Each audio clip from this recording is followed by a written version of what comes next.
作为表达感恩的方式，庆典的高潮将通过在 Siti Fatimah 祭坛上宰杀一只黑羊来标志。这一仪式是为了尊敬 Siti Fatimah， 祈求来年一切顺利。格马罗岛上三教信徒之前夜期便开始聚集，进行一系列的祷告仪式，以迎接元宵节的到来。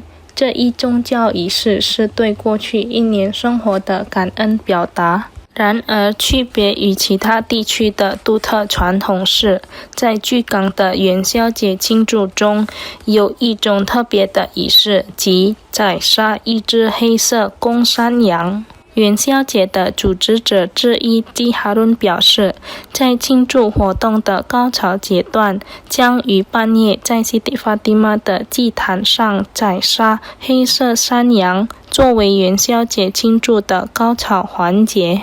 基哈伦解释道，宰杀黑色山羊的传统世代相传，旨在向祖先表达敬意，特别是西蒂法蒂玛。选择黑色公山羊是因为当地人相信西蒂法蒂玛是一位穆斯林，而山羊是被穆斯林视为洁净的动物。